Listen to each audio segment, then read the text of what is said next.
पुलस्त्य ऋषि का वंश आगे चलकर मानवता के लिए धर्म और अधर्म के शाश्वत संघर्ष का प्रतीक बन गया। कुबेर ने देवत्व और वैभव का प्रतिनिधित्व किया, रावण ने ज्ञान के साथ अहंकार का और विभीषण ने भक्ति और धर्म का। ऋषि पुलस्त्य भारतीय पुराणों में अद्वितीय स्थान रखता है। वे ब्रह्मा जी के मानसपुत्र और सप्तर्षियों में से एक थे। उनका जन्म सृष्टि के प्रारंभिक युग में हुआ था, जब ब्रह्मा जी ने सृष्टि को ज्ञान संतुलित करने के लिए अपने मन से महान ऋषियों की उत्पत्ति की। पुलस्त्य उन्हीं दिव्य ऋषियों में से एक थे जिन्होंने धर्म, संयम और तपस्या का मार्ग दिखाया। पुलस्त्य ऋषि वेदों और ब्रह्म विद्या के आचार्य माने जाते हैं। उन्होंने ऋषि को विष्णु पुराण का ज्ञान दिया, जिसमें सृष्टि की उत्पत्ति, देवताओं, अवतारों और धर्म के रहस्यों का विस्तृत वर्णन। इस प्रकार पुलस्त्य को पुराणों का और ब्रह्म ज्ञान का प्रसारक कहा गया है। पुत्र विश्रवा ऋषि उनके समान ही तेजस्वी और विद्वान बने। विश्रवा से आगे चलकर कुबेर, रावण, कुंभकर्ण और विभीषण जैसे प्रसिद्ध पात्रों का जन्म हुआ।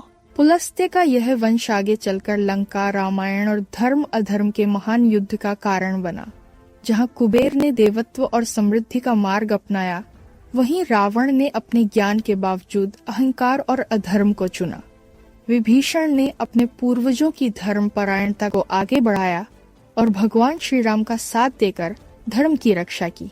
ऋषि पुलस्त्य भारतीय पुराणों में एक महान और आदर्श ऋषि के रूप में वर्णित हैं। वे ब्रह्मा जी के मानस पुत्र और सप्तर्षियों में से एक थे। पुलस्त्य ऋषि को सृष्टि में ज्ञान, धर्म और तप की ज्योति फैलाने के लिए उत्पन्न किया गया था। उन्होंने अपने जीवन को पूर्णतः तपस्या, ध्यान और ब्रह्म विद्या के अध्ययन में समर्पित किया। पुलस्त्य ऋषि को विष्णु पुराण का कथावाचक कहा गया है। उन्होंने अपने शिष्य पराशर ऋषि को इस पुराण का उपदेश दिया, जिसमें सृष्टि, अवतारों, धर्म और मोक्ष के गूढ़ रहस्यों का वर्णन है। उनके ज्ञान ने भारतीय संस्कृति को वेदों के साथ साथ पुराणों की भी गहराई प्रदान की। उनके पुत्र विश्रवा ऋषि उनके समान ही तेजस्वी और ज्ञानवान बने। विश्रवा से आगे चलकर कुबेर, रावण, कुंभकर्ण और विभीषण जैसे प्रसिद्ध पात्रों का जन्म हुआ। इस प्रकार पुलस्त्य ऋषि वह मूल स्रोत बने जिनसे देवता और राक्षस दोनों वंशों का प्रारंभ हुआ। जहाँ कुबेर ने भगवान शिव की कृपा से धन के देवता बनकर समृद्धि और न्याय का प्रतीक स्थापित किया, वहीं रावण ने अपार शक्ति प्राप्त कर अहंकार के मार्ग पर चलते हुए विनाश को आमंत्रित किया। विभीषण ने अपने कुल की धर्मपरायणता को बनाए रखा और श्री राम के सहयोग से अधर्म पर विजय पाई। ऋषि पुलस्त्य का जीवन और योगदान भारतीय पुराणों के इतिहास में अत्यंत गौरवपूर्ण स्थान रखता है।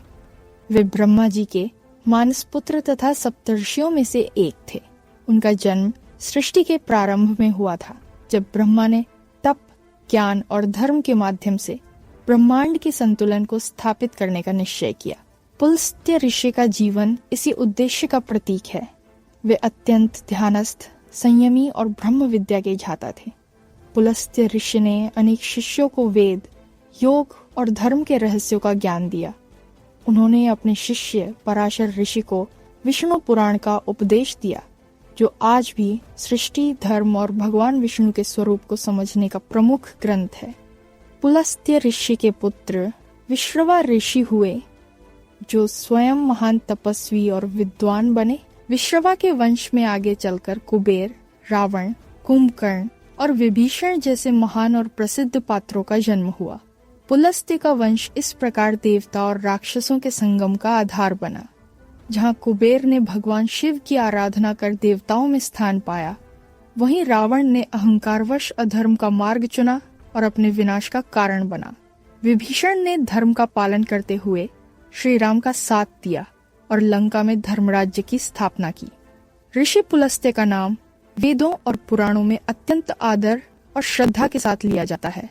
वे ब्रह्मा जी के मानस पुत्र तथा सप्तर्षियों में से एक थे। पुलस्त्य ऋषि का जन्म सृष्टि के प्रारंभ में हुआ था, जब ब्रह्मा ने अपने उन ऋषियों को उत्पन्न किया जो ब्रह्मांड में ज्ञान, तपस्या और धर्म का प्रसार करें।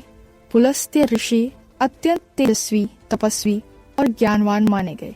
उन्होंने अपने जीवन को पूर्णतः तप, ध्यान और धर्म प्रचार में समर्पित किया। वे पुराण ज्ञान के आचार्य कहे गए हैं क्योंकि उन्होंने अपने शिष्य पराशर ऋषि को विष्णु पुराण का उपदेश दिया। इस पुराण में सृष्टि, धर्म, देवता, अवतार और मोक्ष के गूढ़ रहस्यों का वर्णन है। उनके पुत्र विश्रवा ऋषि भी महान तपस्वी और विद्वान हुए। विश्रवा से आगे चलकर कुबेर, रावण, कुंभकर्ण और विभीषण जैसे प्रसिद्ध पात्रों का जन्म हुआ। पुलस्त्य ऋषि इस प्रकार देवताओं और राक्षसों दोनों के कुल पुरुष कहलाए। जहाँ कुबेर ने भगवान शिव की कृपा से धनाध्यक्ष बनकर देवत्व पाया, वहीं रावण ने अपने ज्ञान और शक्ति के बावजूद अहंकार में डूबकर अधर्म का मार्ग अपनाया। विभीषण ने अपने कुल की धर्मपरायणता को जीवित रखा और श्री राम का साथ देकर अधर्म पर ऋषि पुलस्त्य भारतीय पुराणों में ज्ञान, तपस्या और ब्रह्म विद्या के प्रतीक माने जाते हैं। वे ब्रह्मा जी के मानसपुत्र और सप्तर्षियों में से एक थे। उनकी आरंभिक अवस्था में हुआ था जब ब्रह्मा जी ने ध्यान से उन ऋषियों को उत्पन्न किया जो संसार में धर्म, ज्ञान और सत्य की स्थापना करें। पुलस्त्य ने जीवन भर इन्हीं आदर्शों का पालन किया। पुलस्त्य ऋषि को पुराणों के प्रवर्तक कहा जाता है क्योंकि उन्होंने अपने शिष्य पराशर ऋषि को विष्णु पुराण का उपदेश दिया। इस पुराण में सृष्टि, देवताओं, मनुष्यों, ऋषियों और भगवान विष्णु के अवतारों का विस्तृत वर्णन है। उनका उपदेश आज भी धर्म, ज्ञान और मोक्ष के मार्ग को स्पष्ट करता है। उनके पुत्र विश्रवा ऋषि हुए जो अपने पिता की तरह महान तपस्वी और विद्वान बने। विश्रवा से आगे चलकर कुबेर, रावण, कुंभकर्ण और विभीषण जैसे प्रसिद्ध व्यक्तित्वों का जन्म हुआ। पुलस्त्य ऋषि का यह वंश आगे चलकर लंका, रावण और श्री राम की कथा का केंद्र बना।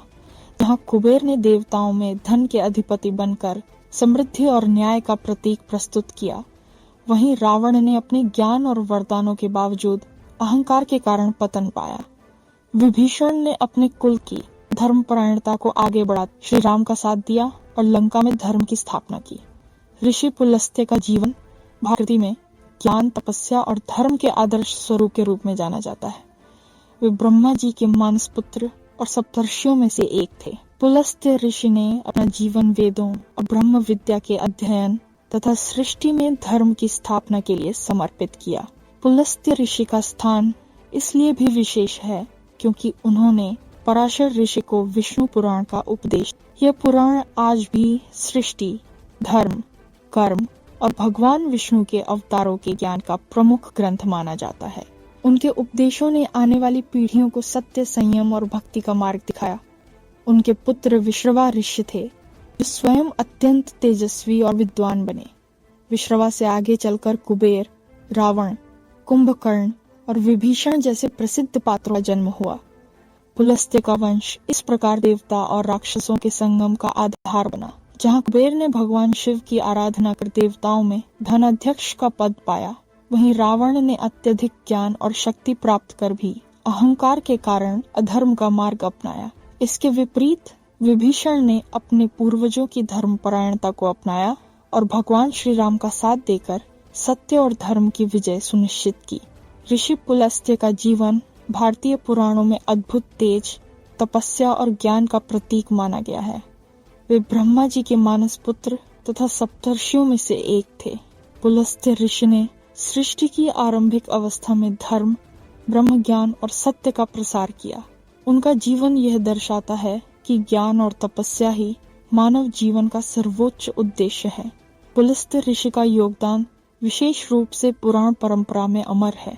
उन्होंने अपने शिष्य पराशर ऋषि को विष्णु पुराण का उपदेश दिया, जो सृष्टि, धर्म, देवताओं, अवतारों और मोक्ष के रहस्यों से भरा हुआ है। इस कारण वे पुराण ज्ञान के प्रवर्तक के रूप में प्रसिद्ध हुए। उनके पुत्र विश्रवा ऋषि हुए जो स्वयं महान तपस्वी और विद्वान बने। विश्रवा से आगे चलकर कुबेर, रावण, कुंभकर्ण और विभीषण जैसे प्रसिद्ध पात्रों का जन्म हुआ। पुलस्त्य ऋषि का यह वंश बाद में लंका, रामायण और धर्म अधर्म के संघर्ष की कथा का केंद्र बना। जहाँ कुबेर ने भगवान शिव की कृपा से देवताओं में स्थान पाया और धन के अधिपति बने, वहीं रावण ने अपने ज्ञान और शक्ति के बावजूद अहंकार के कारण पतन पाया। इसके विपरीत विभीषण ने धर्म का मार्ग अपनाया और श्री राम का साथ देकर लंका में धर्म राज्य स्थापित किया। ऋषि पुलस्त्य भारतीय पुराणों में ज्ञान, तप और ब्रह्म विद्या के महान प्रतीक माने जाते हैं। वे ब्रह्मा जी के मानस पुत्र और सप्तर्षियों में से एक थे। उनका जन्म सृष्टि के प्रारंभिक युग में हुआ था, जब ब्रह्मा ने सृष्टि के संतुलन के लिए उन ऋषियों को उत्पन्न किया जो धर्म, सत्य और ज्ञान का प्रचार करें। पुलस्त्य उन्हीं महान ऋषियों में से एक थे जिन्होंने अपने जीवन को पूर्ण रूप से तपस्या और धर्म की स्थापना में समर्पित किया। पुलस्त्य ऋषि को पुराणों का प्रवर्तक कहा जाता है। उन्होंने अपने शिष्य पराशर ऋषि को विष्णु पुराण का उपदेश दिया, जिसमें सृष्टि, अवतारों, देवताओं, ऋषियों और धर्म के सिद्धांतों का विस्तार से वर्णन है। उनके उपदेशों ने वेदों की ज्ञान धारा को आगे बढ़ाया और पुराणों को जनमानस के लिए सरल बनाया। उनके पुत्र विश्रवा ऋषि भी महान तपस्वी और विद्वान बने। विश्रवा से आगे चलकर कुबेर, रावण, कुंभकर्ण और विभीषण जैसे प्रसिद्ध पात्रों का जन्म हुआ। पुलस्त्य का यह वंश एक ओर देवता और धन का प्रतीक बना, तो दूसरी ओर अहंकार और अधर्म का, और अंततः भक्ति और धर्म का उदाहरण प्रस्तुत किया। जहाँ कुबेर ने भगवान शिव की आराधना से देवताओं में स्थान पाया, वहीं रावण ने अपने ज्ञान और वरदानों के बावजूद अहंकार के कारण विनाश को प्राप्त किया। विभीषण ने अपने कुल की धर्मपरायणता को बनाए रखते हुए श्री राम का साथ दिया और लंका में धर्म की पुनर्स्थापना की। महापार्श्व का परिचय। महापार्श्व रावण का विश्वसनीय सलाहकार और वीर योद्धा था। वह राक्षसों में अत्यंत बलशाली, नीति निपुण और युद्ध कला में निपुण था। युद्ध के समय वह रावण के साथ अंत तक खड़ा रहा और राम विरुद्ध सेना का नेतृत्व किया। लंका युद्ध में भूमिका। जब रावण के कई योद्धा जैसे मेघनाद, अतिकाय, कुंभकर्ण मारे गए, तब रावण ने महापार्श्व को बुलाकर कहा कि अब वह स्वयं युद्ध में उतरे। महापार्श्व ने श्री राम और वानर सेना पर भयंकर आक्रमण किया।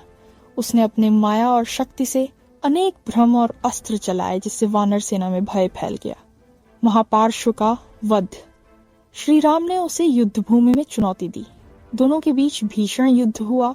धनुष, बाण और दिव्य अस्त्रों का प्रयोग हुआ। अंततः श्री राम ने अग्निबाण का प्रयोग किया, जिससे महापार्श्व जलकर भस्म हो गया। उसका वध होते ही लंका की सेना का मनोबल टूट गया। अर्थ और प्रतीक। महापार्श्व का वध यह दर्शाता है कि अहंकार, अन्याय और अधर्म का अंत निश्चित है, चाहे वह कितना भी शक्तिशाली क्यों न हो। श्री राम ने धर्म की रक्षा के लिए प्रत्येक अधर्मी का अंत किया। रावण के प्रमुख मंत्री, सेनापति और उनका वध। 1. प्रहस्त पद। रावण का प्रधान सेनापति। भूमिका। रावण का सबसे विश्वसनीय योद्धा था। उसने युद्ध के पहले चरण में ही वानर सेना पर आक्रमण किया। वध। वानर वीर नील ने विशाल पर्वत उठाकर प्रहस्त पर फेंका, जिससे उसका अंत हुआ। 2. निकुंभ पद। रावण का पुत्र या सेनापति। भूमिका। अपने भाई कुंभकर्ण और अतिकाय के मारे जाने के बाद उसने सेना संभाली। वध। हनुमान जी ने निकुंभ को भयंकर युद्ध में मारा। 3. कुंभ पद। निकुंभ का भाई, रावण का पुत्र। भूमिका। युद्ध में लक्ष्मण और सुग्रीव से लड़ा। वध। सुग्रीव ने उसे पराक्रम से पराजित कर मार दिया। 4. विरूपाक्ष पद। रावण का एक अन्य सेनापति। भूमिका। वानरों को भ्रमित करने के लिए माया रचता था। वध। अंगद ने युद्ध में उसका वध किया। 5. महापार्श्व वध। श्री राम ने अग्निबाण से किया। 6. त्रिशिरा पद। खरदूषण का सहयोगी, रावण का संबंधी। वध। श्री राम ने धनुष बाण से किया, जनस्थान युद्ध में। 7. मेघनाद पद। रावण का सबसे शक्तिशाली पुत्र। भूमिका। उसने इंद्र को भी हराया था, इसलिए उसका नाम इंद्रजीत पड़ा। वध। लक्ष्मण ने ब्रह्मास्त्र से किया। 8. कुंभकर्ण पद। रावण का भाई। भूमिका। रावण के आग्रह पर युद्ध में उतरा, धर्म समझाने की कोशिश की, पर अंततः युद्ध में मारा गया। वध। श्री राम ने बाणों से किया। 9. रावण पद। लंका का राजा, राक्षस राज। भूमिका। सीता हरण के कारण धर्म युद्ध का कारण बना। वध। श्री राम ने ब्रह्मास्त्र से उसका वध किया। सारांश। महापार्श्व के बाद रावण की सेना के अधिकांश प्रमुख योद्धा जैसे प्रहस्त, निकुंभ, कुंभ, विरूपाक्ष, मेघनाद, कुंभकर्ण, सभी का वध वानर सेना या श्री राम लक्ष्मण द्वारा हुआ। अंत में रावण का वध धर्म की विजय का प्रतीक बना। महापार्श्व के बाद की घटनाएं, लंका युद्ध का क्रम। 1. महापार्श्व का वध होने के बाद जब श्री राम ने महापार्श्व का अग्निबाण से वध किया, तब लंका की सेना में भय और निराशा फैल गई। रावण को यह समाचार मिला तो वह अत्यंत क्रोधित हुआ, परंतु भीतर से जान गया कि अब उसका समय निकट है। उसने अगले दिन स्वयं युद्ध में उतरने का निश्चय किया। 2. रावण का पुत्र निकुंभ का युद्ध। रावण ने अपने वीर पुत्र निकुंभ को युद्ध के लिए भेजा। निकुंभ ने वानर सेना पर भारी आक्रमण किया और अनेक वानरों को घायल कर दिया। हनुमान जी ने उसका सामना किया। भीषण युद्ध के बाद उन्होंने निकुंभ को उठाकर जमीन पर पटक दिया और उसका वध किया। 3. कुंभ का युद्ध। निकुंभ का भाई कुंभ अपने भाई की मृत्यु से क्रोधित होकर युद्ध में आया। उसने सुग्रीव से सामना किया। दोनों के बीच घमासान युद्ध हुआ, जिसमें सुग्रीव ने कुंभ का सिर काट डाला। 4. विरूपाक्ष और अन्य राक्षसों का अंत। अब रावण के सेनापति विरूपाक्ष, महोदर और अन्य योद्धा युद्ध में उतरे। अंगद, जांबवंत और हनुमान ने मिलकर इन सभी राक्षसों को परास्त किया। विरूपाक्ष का वध अंगद ने किया। 5. रावण का युद्ध। अपने सारे सेनापतियों और पुत्रों के मारे जाने के बाद रावण स्वयं युद्ध भूमि में उतरा। श्री राम और रावण के बीच भीषण द्वंद्व युद्ध हुआ, जो कई दिनों तक चला। रावण ने अनेक दिव्य अस्त्रों का प्रयोग किया, नागपाश, शक्तिबाण आदि, परंतु श्री राम ने सबका प्रत्युत्तर दिया। 6. रावण का वध। अंत में श्री राम ने ब्रह्मास्त्र का प्रयोग किया, जो अग्नि, वायु, इंद्र और सूर्य की शक्ति से युक्त था। वह बाण रावण के हृदय में लगा और रावण धरती पर गिर पड़ा। लंका का युद्ध यहीं समाप्त हुआ। धर्म की विजय और अधर्म का अंत हुआ। 7. युद्ध के बाद श्री राम ने रावण का अंतिम संस्कार धर्म के अनुसार करवाया। विभीषण को लंका का राजा बनाया गया। सीता माता की अग्नि परीक्षा हुई और श्री राम ने उन्हें स्वीकार किया। तत्पश्चात श्री राम, लक्ष्मण, सीता और वानर सेना अयोध्या लौट आए। श्री राम का राज्याभिषेक हुआ, जिसे राम राज्य कहा गया, जहां न्याय, प्रेम और धर्म की स्थापना हुई। संक्षेप में महापार्श्व के बाद युद्ध का क्रम इस प्रकार था: निकुंभ, कुंभ, विरूपाक्ष, रावण और अंत में रावण वध, धर्म की पूर्ण विजय। लंका युद्ध का पूरा इतिहास यह है कि जब रावण ने सीता माता का हरण किया, तब भगवान श्री राम ने वानरराज सुग्रीव, हनुमान, जांबवंत और अंगद आदि वीरों के साथ लंका की ओर प्रस्थान किया। समुद्र पर सेतु बनाकर श्री राम ने लंका में प्रवेश किया और वहां धर्म और अधर्म के बीच भयंकर युद्ध आरंभ हुआ। सबसे पहले श्री राम ने ताड़का, सुबाहु और मारीच जैसे राक्षसों का वध किया था। फिर जनस्थान में खर, दूषण और त्रिशिरा को मारा। लंका पहुंचने के बाद युद्ध के आरंभिक दिनों में रावण के सेनापति प्रहस्त, महापार्श्व, निकुंभ, कुंभ, विरूपाक्ष, महोदर आदि शक्तिशाली राक्षसों ने श्री राम और वानर सेना पर आक्रमण किया। श्री राम और उनके सहयोगियों ने अपार पराक्रम दिखाया। हनुमान ने निकुंभ का वध किया, सुग्रीव ने कुंभ को मारा, अंगद ने विरूपाक्ष को पराजित किया और श्री राम ने महापार्श्व को अग्निबाण से भस्म कर दिया। जब रावण के भाई कुंभकर्ण और पुत्र मेघनाद युद्ध में मारे गए, तब रावण ने स्वयं रणभूमि में प्रवेश किया। उसने अनेक दिव्य अस्त्रों का प्रयोग किया, परंतु श्री राम के धर्म बाणों के आगे उसकी कोई शक्ति टेक न सकी। अंततः श्री राम ने ब्रह्मास्त्र का प्रयोग किया, जो रावण के हृदय में लगा और राक्षस राज रावण धरती पर गिर पड़ा। रावण के वध के बाद लंका में धर्म की स्थापना हुई और विभीषण को राजा बनाया गया। युद्ध के पश्चात श्री राम ने सीता माता की अग्नि परीक्षा ली और फिर हनुमान, लक्ष्मण और वानर सेना के साथ अयोध्या लौट आए। वहां उनका राज्याभिषेक हुआ और राम राज्य की स्थापना हुई, जहां सत्य, धर्म, करुणा और न्याय का शासन था। इस प्रकार लंका युद्ध श्री राम की विजय और अधर्म के विनाश का प्रतीक बन गया। लंका युद्ध के बाद भगवान श्री राम का जीवन एक नए अध्याय में प्रवेश करता है। रावण के वध के पश्चात उन्होंने विभीषण को लंका का राजा बनाया, जिससे लंका में फिर से धर्म और न्याय की स्थापना हुई। युद्ध के बाद सीता माता की अग्नि परीक्षा हुई, जिसमें उन्होंने अपनी पवित्रता सिद्ध की। इसके बाद श्री राम, लक्ष्मण, सीता और वानर सेना पुष्पक विमान से अयोध्या लौट आए। अयोध्या में उनके आगमन पर प्रजा ने दीप जलाकर उनका स्वागत किया और उसी दिन से दीपावली का पर्व मनाया जाने लगा। श्री राम का राज्याभिषेक हुआ और राम राज्य की स्थापना हुई, जहाँ किसी को दुख, अन्याय या भय नहीं था। सभी प्रजा सुखी, स्वस्थ और समृद्ध थी। वर्षा समय पर होती थी और धरती फल फूलों से भर जाती थी।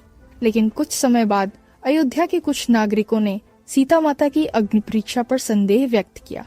धर्म और प्रजा की भावना को सर्वोपरि मानते हुए श्री राम ने सीता माता को वनवास भेजने का कठिन निर्णय लिया। सीता माता ऋषि वाल्मीकि के आश्रम में रहने लगी, जहां उन्होंने लव और कुश नामक 2 पुत्रों को जन्म दिया। दोनों बालक अत्यंत वीर और विद्वान बने। वर्षों बाद जब श्री राम ने अश्वमेध यज्ञ किया, तब लव कुश ने उस यज्ञ के घोड़े को रोक लिया और अपने पिता से युद्ध किया।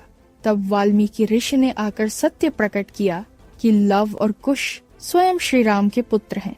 सीता माता ने पृथ्वी माता से प्रार्थना की और धरती में समा गईं।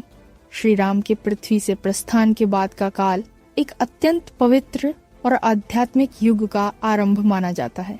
जब भगवान श्री राम ने सरयू नदी में प्रवेश किया और अपने दिव्य स्वरूप में वैकुंठ धाम लौटे, तब अयोध्या नगरी शोक में डूब गई। लेकिन धीरे धीरे लोगों ने यह स्वीकार किया कि प्रभु ने केवल अपने स्वरूप को अदृश्य किया है, वे वास्तव में सदा सबके हृदय में विद्यमान हैं। विभीषण ने लंका में धर्मपूर्वक शासन किया, जिससे लंका फिर से समृद्ध और शांतिपूर्ण राज्य बन गई। भरत ने नंदीग्राम में तपस्या की और अंततः प्रभु के लोक को प्राप्त हुए। शत्रुघ्न ने मधुपुरी में शासन किया और वहां भी धर्म की स्थापना की। श्री राम के पुत्र लव और कुश ने अयोध्या का शासन संभाला। लव ने श्रावस्ती और कुश ने कुशावती नगर बसाए। उनके समय में भी राम राज्य जैसी शांति, न्याय और समृद्धि बनी रही।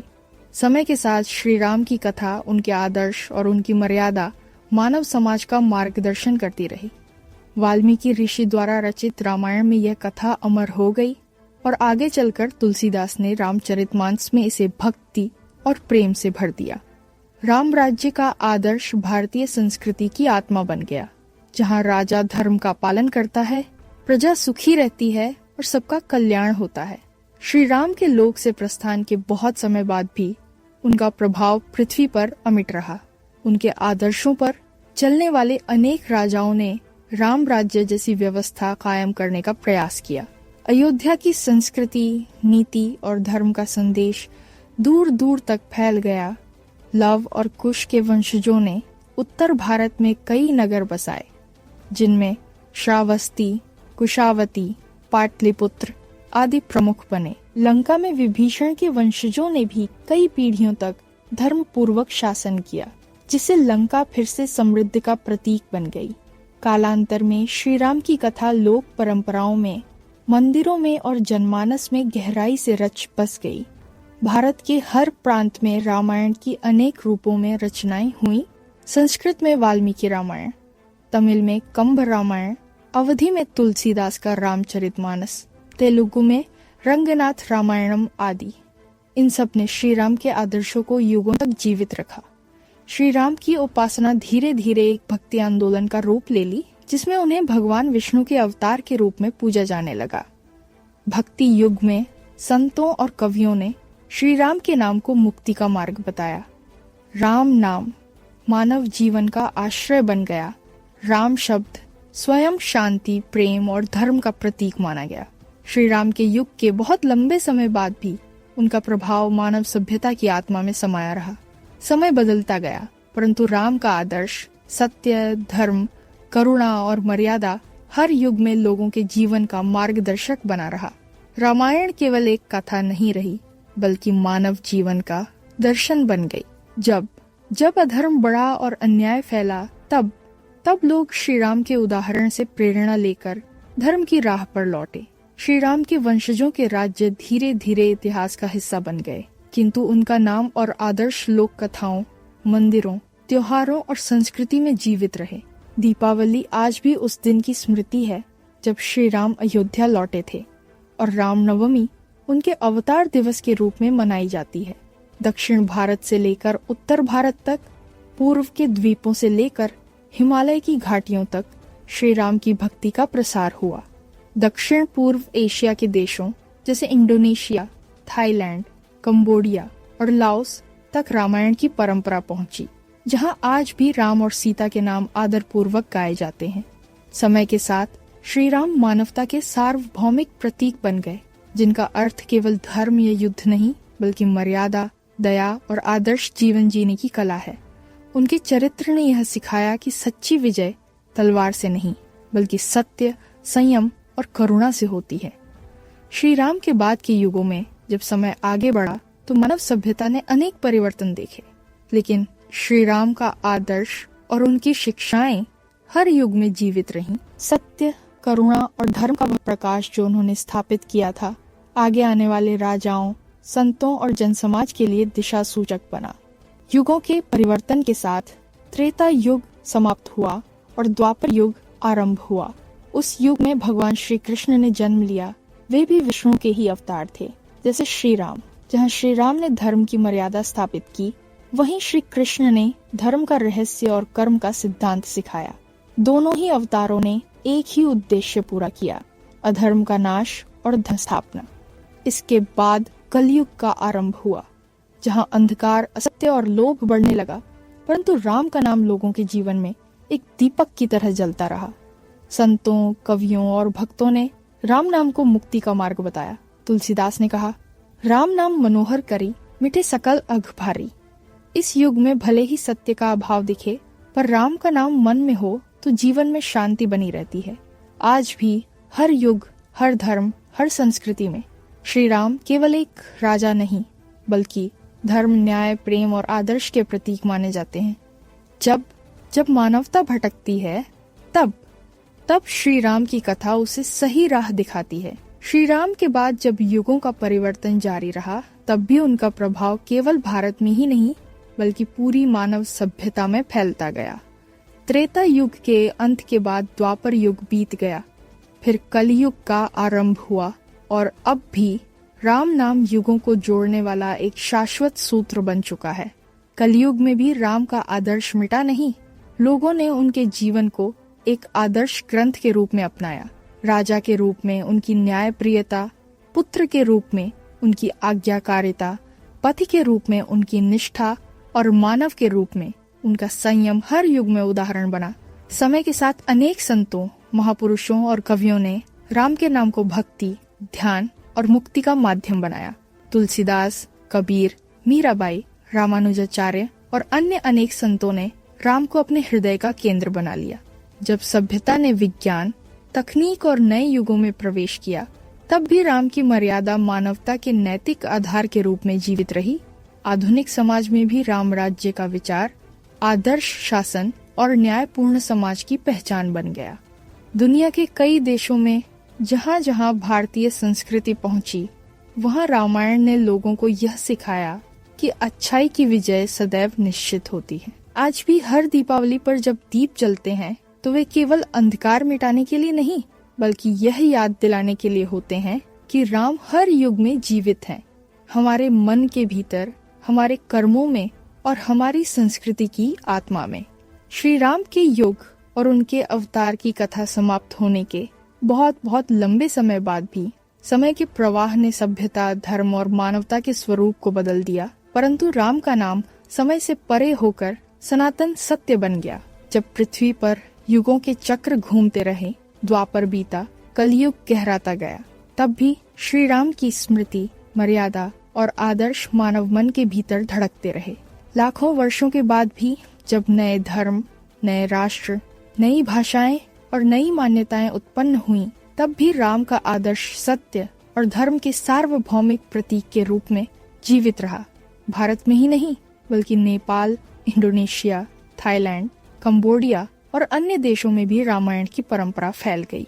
उनके चरित्र ने संस्कृति को जोड़ा, सीमाओं को मिटाया और यह दिखाया कि ईश्वर केवल आराधना का विषय नहीं बल्कि चरित्र, आचरण और सत्य में प्रकट होने वाला प्रकाश है। आधुनिक युग में जब विज्ञान, राजनीति और समाज नई दिशाओं में बढ़े, तब भी राम राज्य एक ऐसे आदर्श शासन का प्रतीक रहा जहां न्याय, समानता और करुणा हो। लोग जब जीवन में संघर्षों से टूटे, तब उन्होंने श्री राम के धैर्य, त्याग और मर्यादा को स्मरण किया। संतों और भक्तों ने कहा, राम नाम सबसे बड़ा आश्रय है। श्री राम के युग, द्वापर और अब के कलयुग से भी बहुत आगे। जब युगों का चक्र अनगिनत बार घूम चुका होगा, तब भी राम केवल किसी अवतार का नाम नहीं रहेगा, बल्कि सृष्टि की आत्मा में विलीन एक अनंत कंपन के रूप में रहेगा। जब समय, भाषा, धर्म और सभ्यताएं मिट जाएंगी, तब भी सत्य, प्रेम और मर्यादा का जो मूल सर है, वही राम कहलाएगा।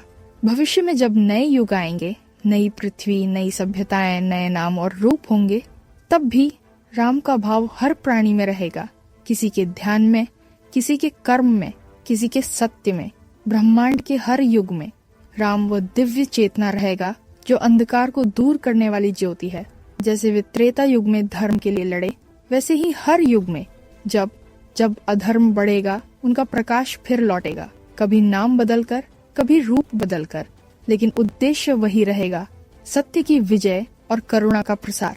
जब समय का अंतिम चरण भी बीत जाएगा, जब ब्रह्मांड के तारे बुझने लगेंगे, जब पर्वत धूल बन जाएंगे, जब सागर सूख जाएंगे और जब युगों के चक्र अपने अंतिम बिंदु पर पहुंच जाएंगे, तब भी राम का अस्तित्व मिटेगा नहीं। वह अब किसी रूप, देह या नाम में नहीं रहेगा, बल्कि सृष्टि के श्वास की तरह हर अणु में गूंजता रहेगा।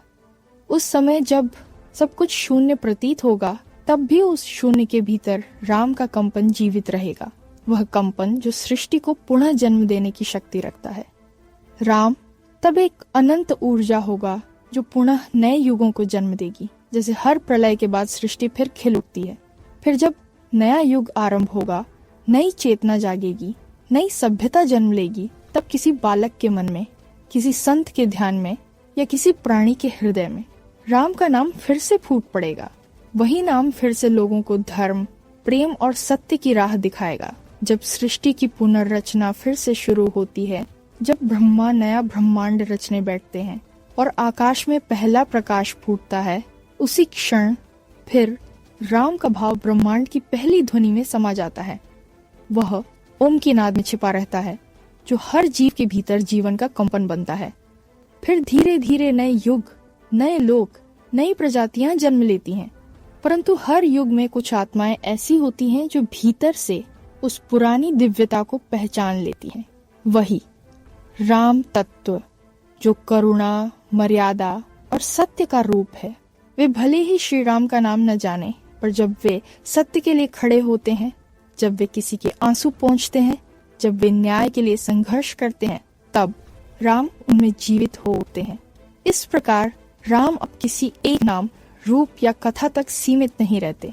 वे हर उस आत्मा में जन्म लेते हैं जो प्रेम से भरी है, हर उस हृदय में बसते हैं जो धर्म के मार्ग पर चलता है।